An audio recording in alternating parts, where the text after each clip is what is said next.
प्रिय विद्यार्थियों, मैं हनुमान प्रसाद शर्मा आज आपको पद परिचय, जिसमें संज्ञा, सर्वनाम, विशेषण, क्रिया विशेषण, विस्मय आदि बोधक, संबंध बोधक आदि जो ये चार विकारी होते हैं, उनके बारे में समझाने जा रहा हूँ। आज हम केवल संज्ञा, सर्वनाम और विशेषण से संबंधित जो पद हैं उनका ही परिचय समझेंगे, उनके बारे में आज जानकारी प्राप्त करेंगे। तो आइए देखें, मैंने क्वेश्चन लिखा है यहाँ पर, नीचे दिए गए वाक्यों के रेखांकित पदों का परिचय दीजिए। तो सबसे पहला वाक्य है, राम ने छोटी बहन को पत्र लिखा। तो यहाँ रेखांकित दिया है राम ने और बहन को। तो राम ने का पद परिचय देखें, राम ये व्यक्ति का नाम है, इसलिए ये व्यक्तिवाचक संज्ञा हो गई, व्यक्तिवाचक संज्ञा हो गई ये। अच्छा, नाम लड़के का है इसलिए ये पुल्लिंग है, और अकेला है राम एक वचन है। अब हमें कारक देखना है, पत्र लिखने वाला कौन है? राम। तो क्रिया के करने वाले को कर्ता कहते हैं, इसलिए कर्ता कारक है। कारक कौन सा हो गया? कर्ता कारक, क्योंकि यहाँ जो क्रिया है वो लिखना है, पत्र लिखा, लिखना क्रिया हो गई, तो उसका कर्ता है राम, इसलिए कर्ता कारक। अब आइए इसी में अगला पद देखें, बहन को।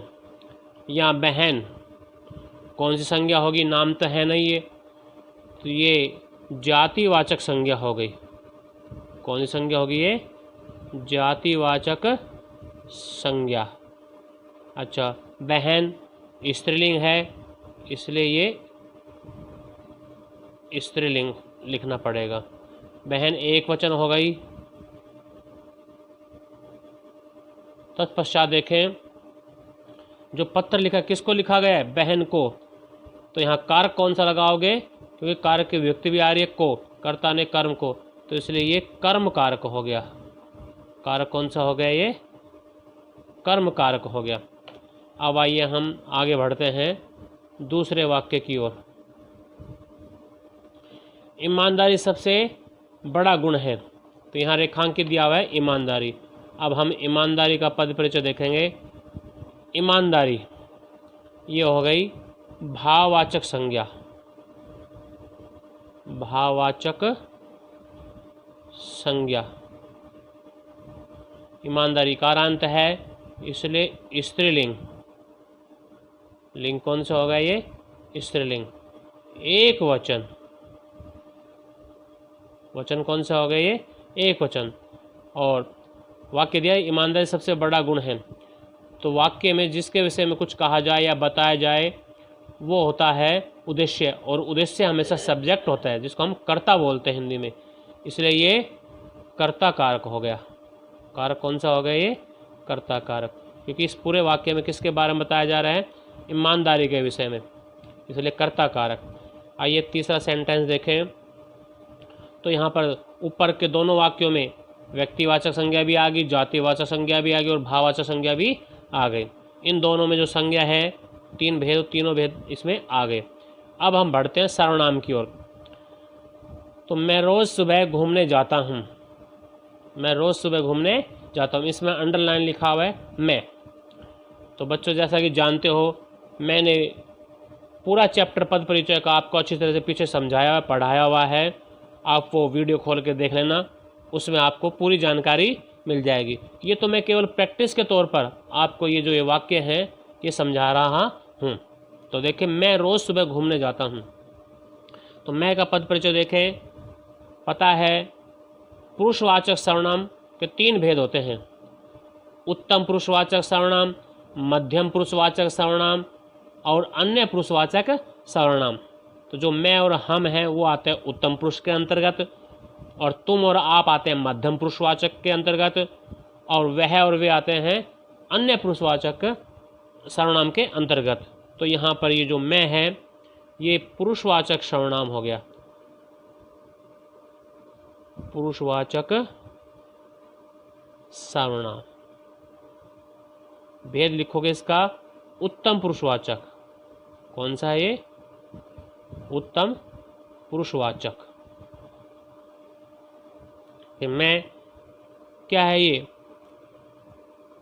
पुल्लिंग है, क्योंकि घूमने जाती हूँ नहीं बल्कि जाता हूँ, इससे पता लग जाएगा ये पुल्लिंग हो गया।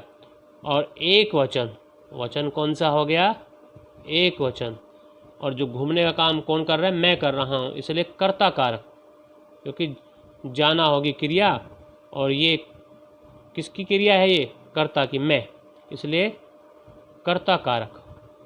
बहुत आराम से समझा रहा हूँ, इसको ध्यानपूर्वक प्रैक्टिस करना। अब नेक्स्ट सेंटेंस देखें, तुम झूठ बोल रहे हो। तुम क्या हो गया? पुरुषवाचक सर्वनाम तो है ही, पुरुषवाचक सर्वनाम। भेद अवश्य लिखना है इसका।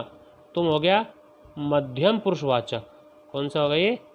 मध्यम पुरुषवाचक। तुम ये हो गया पुल्लिंग, एक वचन, क्योंकि तुम अकेले हैं, एक वचन।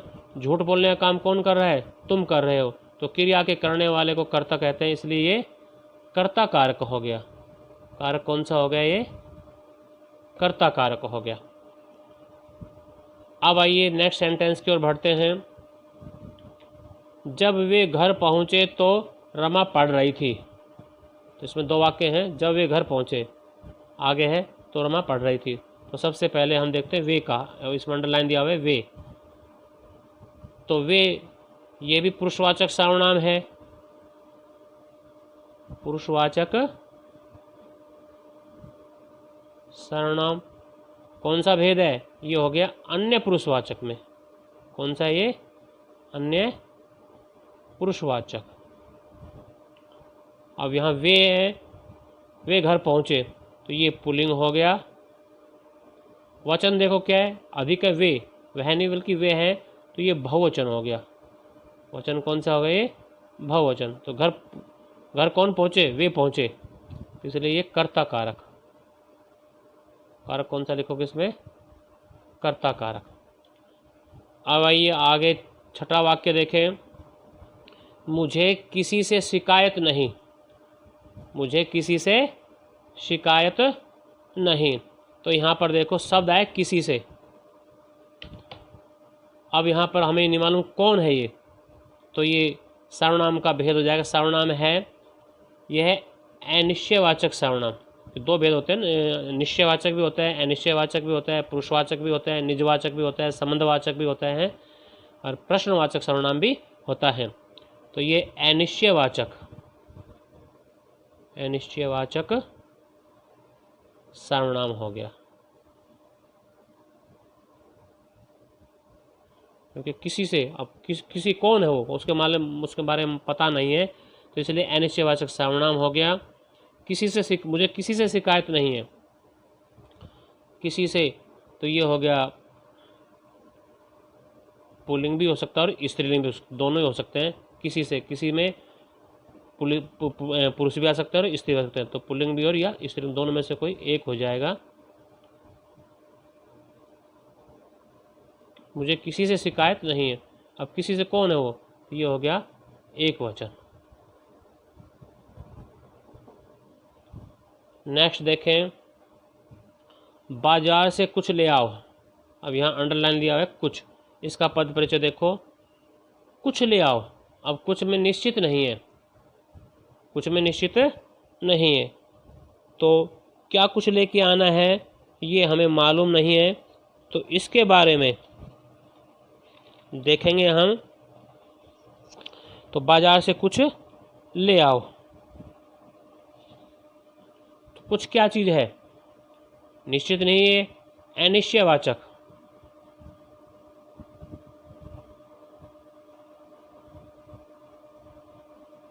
सर्वनाम कौन सा हो गया? ये अनिश्चयवाचक सर्वनाम हो गया। अब इसका भेद बताएंगे। भेद में क्या लाओगे, भेद में क्या देखोगे? तो इसमें भेद में हो गया ये निश्चित नहीं है ये, तो अनिश्चयवाचक सर्वनाम हो गया। ये हो गया पुल्लिंग, लिंग कौन सा हो गया ये? पुल्लिंग। और एक वचन हो गया, वचन कौन सा हो गया ये? एक वचन। भाई कुछ ना कुछ ला के देना, कोई वस्तु है, कुछ ना कुछ ला के देना है। और कुछ ले आओ, भाई क्या ले आओ? लाना होगी क्रिया, तो कुछ ले आओ, इसलिए ये हो गया उत्तर मिला हाँ में, तो ये कर्म कारक। कारक कौन सा हो गया? कर्म कारक। भाई किसी न किसी को लेके आना है, चाहे वो वस्तु है, कोई चीज़ है, उसका है, तो इसलिए यहाँ पर कर्म कारक हो गया। क्योंकि यदि हम यहाँ प्रश्न करते हैं बाजार से क्या ले आओ, भाई कुछ ले आओ, तो उत्तर मिलेगा हाँ में, तो यहाँ ऑब्जेक्ट है, तो ये हो गया कर्म कारक। ठीक है, अब आगे बढ़ते हैं। बाहर कौन खड़ा है? बाहर कौन खड़ा है? अब ये सर्वनाम का ही भेद है कौन, तो ये हो गया साइन ऑफ इंटरोगेशन में लगाया हुआ है, इसी से पहचान जाओगे। तो प्रश्नवाचक सर्वनाम, प्रश्नवाचक सर्वनाम हो गया ये। अब कौन? पुल्लिंग, तो खड़ा, खड़ी है नहीं बल्कि खड़ा है, तो इसलिए पुल्लिंग हो गया। वचन हो गया एक वचन। अब कोई ना कोई तो खड़ा है, तो उसके बारे में बताया जा रहा है, भाई हु इज ही, कौन है वो, इसलिए कर्ता कारक हो गया। कारक कौन सा हो गया? कर्ता कारक। 9वां वाक्य देखें। मैंने सुंदर कमीज पहले कभी नहीं देखी, तो यहाँ अंडरलाइन दिया हुआ है सुंदर। अब यहाँ कमीज जो है, क्योंकि जिस शब्द की विशेषता बताई जाती है वो होता है विशेष्य, तो कमीज तो यहाँ विशेष्य है और उसकी विशेषता बताई गई है कि वो कैसी है? सुंदर है, इसलिए ये गुणवाचक, गुणवाचक विशेषण हो गया। और सुंदर कमीज, कमीज है सुंदर कमीज, कमीज स्त्रीलिंग होती है, तो स्त्रीलिंग एक वचन, स्त्रीलिंग एक वचन, और कमीज विशेष्य और उसका विशेषण सुंदर है। ठीक है, ऐसे लिखना होता है। नेक्स्ट सेंटेंस देखें। वह बहुत परिश्रमी है। अब यहाँ पर वह सर्वनाम की विशेषता बताई गई है कि कैसा है वो? परिश्रमी है, तो वही गुणवाचक विशेषण,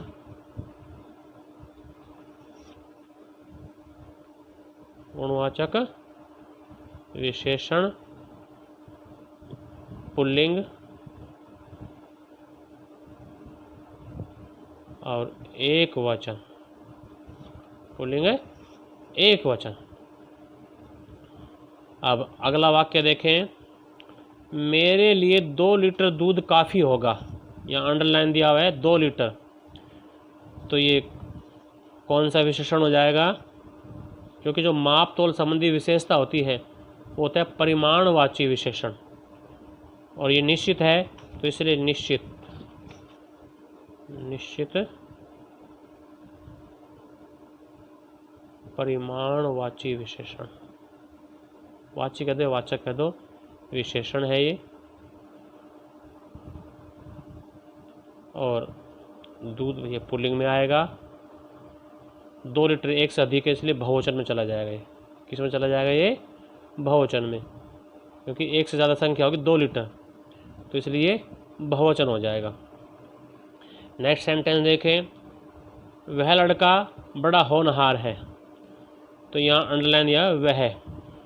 तो बच्चों पहले मैं तुम्हें पीछे चैप्टर में पढ़ा चुका हूँ कि जब सर्वनाम शब्द स्वतंत्र रूप से प्रयोग हो तब तो वह सर्वनाम होगा, और यदि वो संज्ञा से पहले आकर विशेषण का कार्य करे तब वह सार्वनामिक विशेषण बन जाएगा। क्योंकि यहाँ वह अपने आप में अकेला नहीं है, हम इसको बोलेंगे वह लड़का। क्या बोलेंगे इसको? वह लड़का। तो यहाँ वह अपने आप में अकेला नहीं है, बल्कि विशेष्य तो है लड़का, उसकी विशेषता है वह, तो ये हो जाएगा सार्वनामिक विशेषण, सार्वनामिक विशेषण। सार्वनामिक विशेषण, पुल्लिंग हो गया और एक वचन हो गया, एक वचन हो गया। लड़का विशेष्य का विशेषण है, इसमें जो लड़का विशेष्य है, लड़का विशेष्य का विशेषण, विशेष्य का ये विशेषण है। जैसे मेरे हाथ में ये आपको दिखाई दे रही है, जैसे मैं कह दूँ यह कलम मेरी है। अब यहाँ जो यह शब्द है सर्वनाम, परंतु अपने आप में अकेला नहीं है। यह कलम, कलम होगी संज्ञा, संज्ञा से पहले यह शब्द आ गए, वो इसके साथ जुड़ा हुआ है, वो स्वतंत्र रूप से प्रयोग नहीं हो रहा, इसलिए यह कलम। तो यह जो हो गया वो सार्वनामिक विशेषण हो गया, स्त्रीलिंग हो गया, एक वचन हो गया। और यदि मैं ऐसे कह दूं यह मेरी कलम है, तब जो यह शब्द है वो सर्वनाम कहलाएगा। ठीक है, समझ गए ना। अब अगला वाक्य देखें, विद्वान लोग हमेशा सोच समझकर बोलते हैं। तो अंडरलाइन लिखा हुआ है यहाँ पर विद्वान। अब लोगों की विशेषता बताएगी कि लोग कैसे हैं, विद्वान। तो विद्वान लोग हमेशा सोच समझकर बोलते हैं, तो इसलिए ये हो गया गुणवाचक विशेषण, गुणवाचक विशेषण। पुल्लिंग हो गया, विद्वान लोग अधिक हैं इसलिए बहुवचन। किसमें चला जाएगा ये, बहुवचन में। ठीक है, और लोग विशेष्य, उसका विशेषण है विद्वान। तो जो लोग है, लोग विशेष्य का विशेषण है ये। अब आइए नेक्स्ट है अगला वाक्य, बहुत से बच्चे यहाँ आएंगे, बहुत से बच्चे यहाँ आएंगे। अब इसको ध्यान से देखें। अब यहाँ पर बच्चों की संख्या दी हुई है बहुत से। अब हमें नहीं मालूम कि वो कितने हैं कितने नहीं, वो उनकी संख्या कितनी है इसके विषय में हमें मालूम नहीं है। तो साफ लिखा हुआ है बहुत से बच्चे यहाँ आएंगे। तो देखें इसका,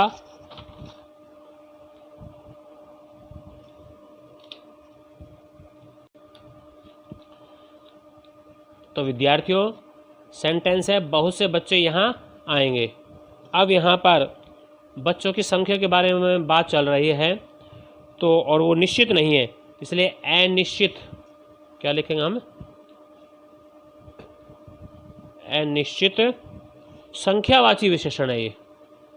कौन सा है ये, संख्यावाचक विशेषण। अब इसमें निश्चित संख्या नहीं दी हुई, तो इसलिए अनिश्चित संख्यावाची विशेषण है ये। और हम इसमें स्त्रीलिंग या पुल्लिंग, बच्चों में भाई बच्चों में लड़के या लड़के आ सकते हैं, इसलिए ये पुल्लिंग भी हो सकता है या स्त्रीलिंग, दोनों ही हो सकते हैं ये। और उसके अलावा अधिक है संख्या, इसलिए बहुवचन है। वचन कौन सा लिखोगे इसमें, बहुवचन, क्योंकि बच्चा एक नहीं है बल्कि अधिक बच्चे हैं, इसलिए बहुवचन। नेक्स्ट सेंटेंस देखें, आज मेरे छोटे भाई की शादी है। इसमें रेखांकित दिया हुआ है छोटे। तो जो भाई है वो विशेष्य है, उसकी विशेषता क्या है, कैसा है भाई, छोटा है, इसलिए ये हो गया गुणवाचक विशेषण, गुणवाचक विशेषण। पुल्लिंग एक वचन, पुल्लिंग एक वचन हो गया ये, क्योंकि भाई है पुल्लिंग में है और एक वचन है, छोटा भाई है ना उसका, तो एक वचन हो गया। अब अगला सेंटेंस देखें, उस लड़के ने 2 निबंध लिखे। उस लड़के ने कितने निबंध लिखे, 2 निबंध लिखे। अब यहाँ उस लड़के ने, तो यहाँ जो उस शब्द है वो अपने आप में स्वतंत्र नहीं है, बल्कि ये संज्ञा के साथ ही जुड़ा हुआ है। जो लड़के हैं ये संज्ञा है, इससे पहले आ गया ये सर्वनाम शब्द, और यहाँ ये सर्वनाम शब्द अपने आप में स्वतंत्र नहीं है, बल्कि ये लड़के के साथ ही जुड़ा हुआ है, इसलिए ये हो गया सार्वनामिक विशेषण, सार्वनामिक विशेषण। और ये हो गया लड़का है पुल्लिंग एक वचन। वचन कौन सा हो गया, ये एक वचन हो गया। आगे इस मंडल लाइन है 2। तो निबंध कितने लिखे, निबंध है संज्ञा, निबंध क्या है, सॉरी विशेष्य है, ये क्या है, ये विशेष्य, और उसकी विशेषता है 2 लिखें तो ये हो गया निश्चित है, इसलिए निश्चयवाची, निश्चय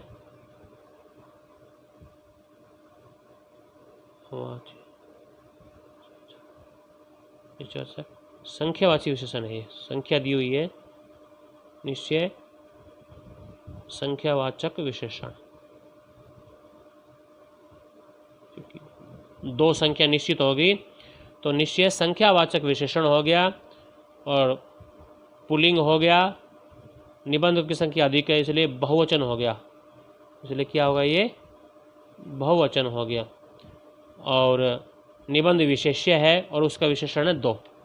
तो इस तरह से बच्चों मैंने आज आपको संज्ञा, सर्वनाम और विशेषण संबंधी जो वाक्य हैं और उनमें जो पद प्रयुक्त हुए हैं उनका परिचय आज आपको समझाया प्रैक्टिस के तौर पर। तो आप इन वाक्यों को देखकर अन्य वाक्य देखना, उनकी प्रैक्टिस करना, और मेरा प्रयास यदि आपको अच्छा लगा तो आप सब्सक्राइब अवश्य करना। धन्यवाद।